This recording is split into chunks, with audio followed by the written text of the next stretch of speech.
Hello everybody and welcome back. Today I have a special treat. We have this Opus 88 fountain pen to unbox. I'll be doing a drawing with it. I'm going to try something a little different, have the drawing going on the split screen while I talk about the pen. So without further ado, let's get right into it. This is a Opus 88 demo in red, and it's got a fine nib. The box is interesting. It's got a weird texture to it, but it's got the sleeve over it. It's kind of old school. Reminds me of something you would see in the 80s or 90s maybe. But yeah, pretty interesting. Let's flip it open here. It's got a little magnetic closure. And then here's the fountain pen. All right. I'm sure if you've seen an unboxing, you know there's the little instruction manual that goes over how to fill it. And we get the eyedropper doodad here. Ooh, crumbly. And the fountain pen itself, that is a nice shade of red. I wasn't planning on getting the red one originally, but they were out of stock with the clear ones. So I ended up, or I'm just going to place this over here somewhere for now. Ended up getting the red one, and it's not something I would normally go for, but I'm kind of glad I did. It's this nice deep red color, and it's going to look interesting with because I'm going to fill this up with black ink, so it's going to look interesting with the black in there. It's a little squeaky. I saw on another, I think I was looking at reviews of this, and I saw on another channel they put some, might have been Doodlebud. He put some silicone grease on the threads, and that helped with the squeakiness here. So I'm going to try a little bit of that just real quick before we get started. And I think it was on this shaft here. I'll just put like a little tiny bit just to help out. And then on these threads, and then on the threads, here, let's get that going. Oh yes, very nice. Much smoother. And then, yeah, I'm going to get some on the part inside here. Let me loosen this up. Ooh. Squeaky. Yeah, so we'll just give it a little dab inside here. I'm not going to put any inside the cap because it's going to get on my fingers if I do that. But this will help it. I don't think it needs any help sealing up, but if there's any issues there, this will help with that too.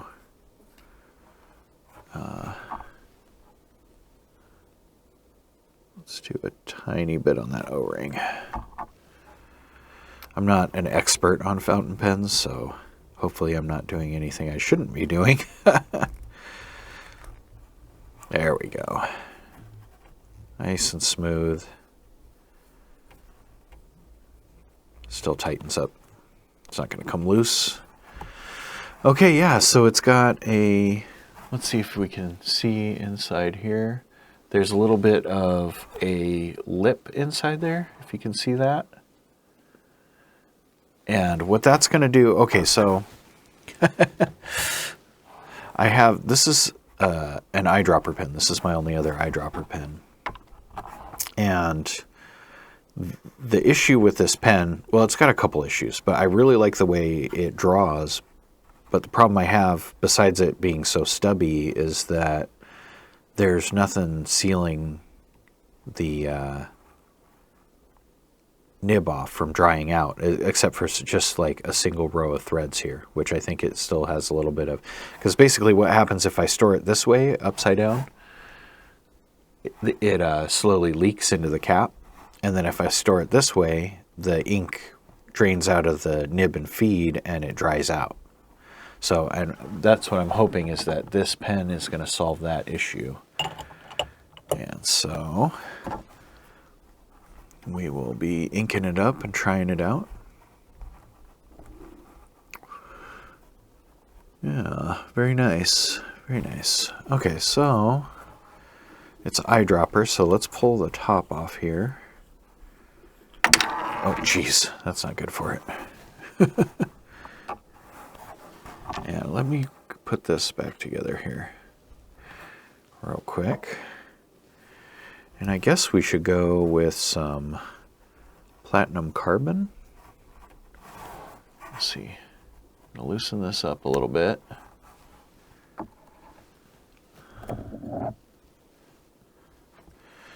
We'll mix this up.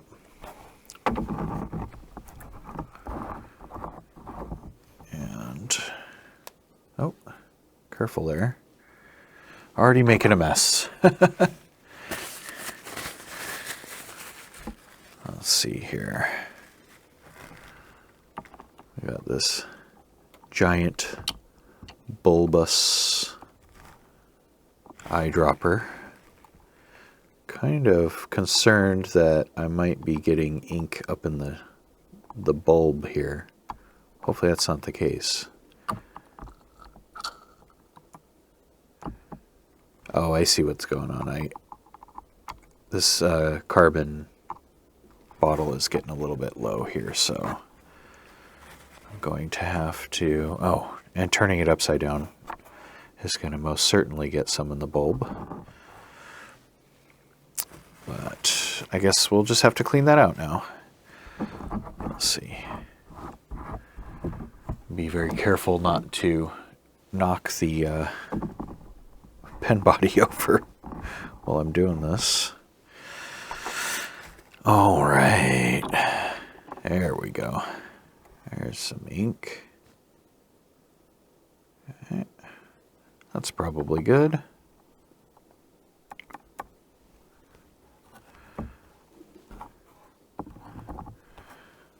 Let's put this nib and feed back on. Actually, I'll make sure it's clean around this edge here.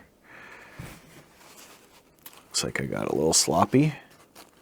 It's okay.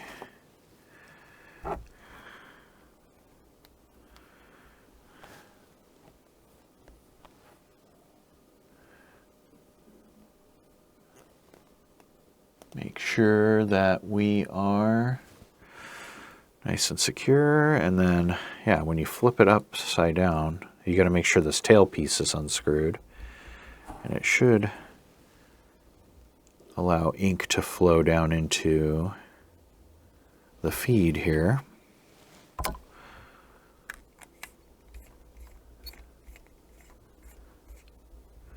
going to set this here for a minute, let it flow, and clean up this eyedropper, and I will be right back.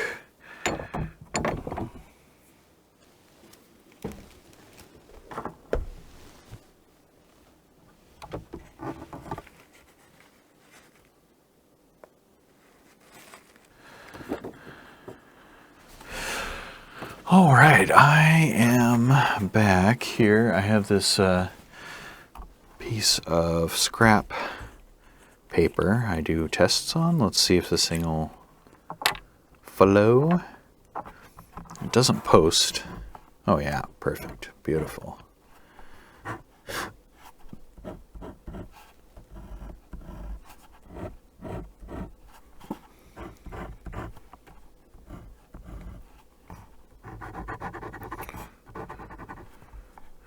It's actually a finer line than I was expecting, which is fine with me. Very nice. It's got a slight amount of bounce to it. This is a Yovo nib, I guess. I am not too familiar. I don't know if I have any pens with Yovo nibs already or not, but it's something I didn't really like about the Muji pen was it had a little bit of bounce to it. I think this has less bounce though. It's not super bouncy, just a little bit. So hopefully that's good.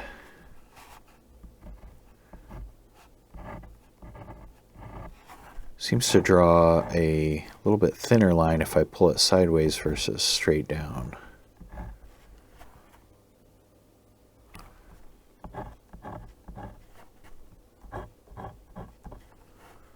It's got like a little bit of texture to it when you pull it sideways. Huh, interesting.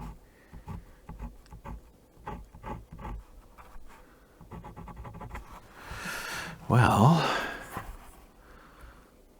let's put this up for a second. I'm going to do a couple little thumbnails here for the drawing that you're probably already watching. So, and then I will get started on it. Let's see here. Yeah, I like the way the ink looks in that chamber there. It's very nice.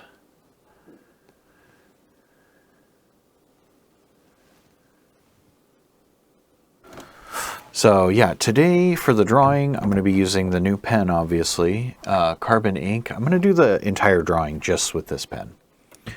So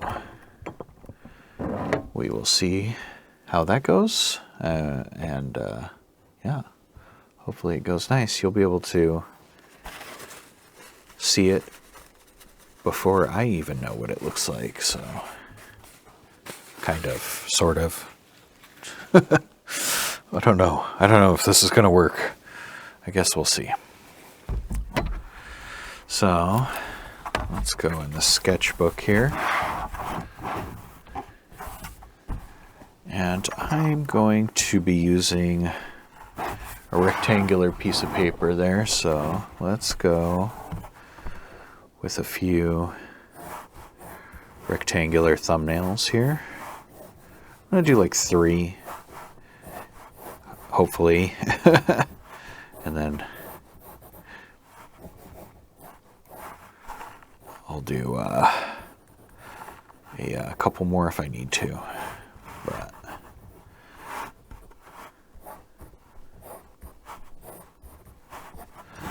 let's see here. So my idea, I wanted to do another snail. But this time I wanted him to have sort of mushrooms kind of growing off of his back. So I'm going to do composition probably in thirds this way, I think. And then we'll have the snail kind of perched on a hillside here. Maybe his little antennas coming up that way. Something like that. And a shell coming out over here. Is that how it should go? No. That's silly. That's why we do thumbnails. Or why you can do thumbnails anyway, so I don't always do them. In fact, I don't do them as much as I should, probably. Let's see here. How's that going to look? Oh, I want it kind of pointing up this way, right?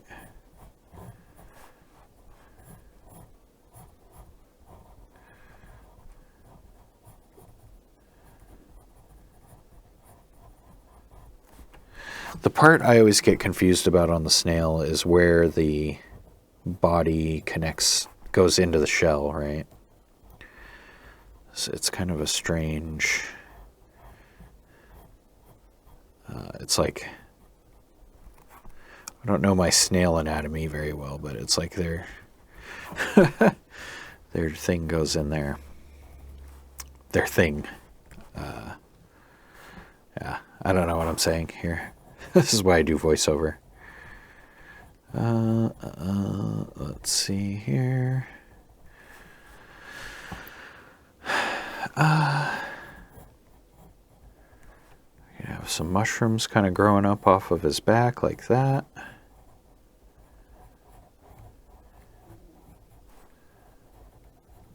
Maybe.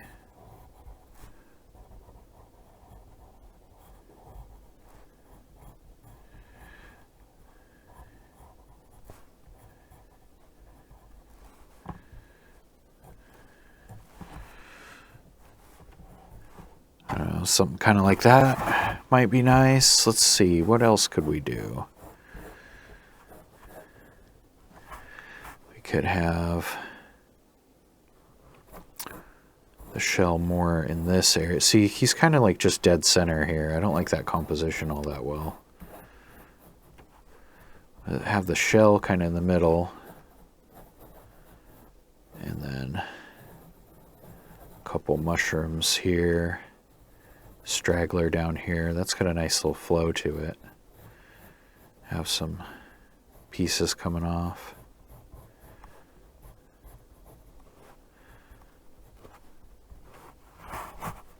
And then the shell can be kind of coming out over here. Then we draw his body. Have him coming downwards maybe?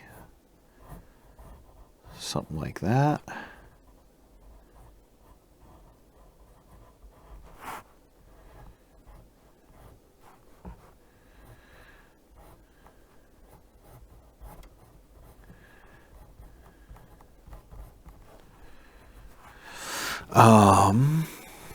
Do I like that better?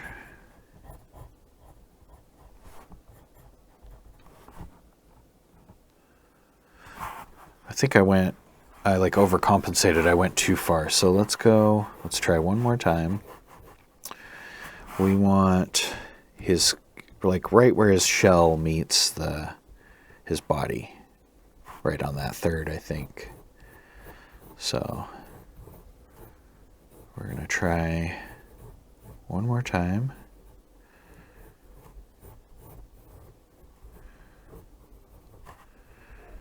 Boosh. Like so.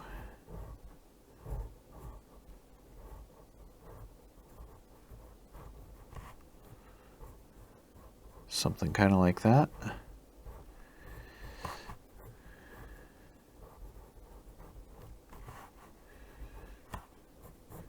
Have his head kind of raised up. Yeah, okay, yeah, I like that. A little bit of he's on a slope here.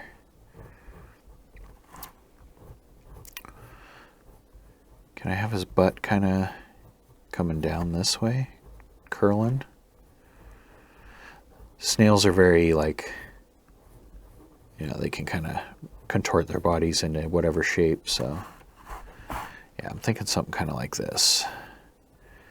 We'll have the mushrooms coming up over here. I'm going to do long, thin sort of caps this time. On the skull one I did recently, it was big, broad ones, but we're going to do little skinny, kind of wizard hat looking things. Something like that. And then a bunch of little tendrils sticking out everywhere. In the foreground here. Yeah. Yeah, something like that. I think that's the one. Okay, thanks for watching. Go ahead and like, comment, and subscribe. Thank you to my patrons on Patreon. If you're interested in supporting the channel, there's links for all that stuff down in the description. And I will see you all in the next video. All right. Bye now.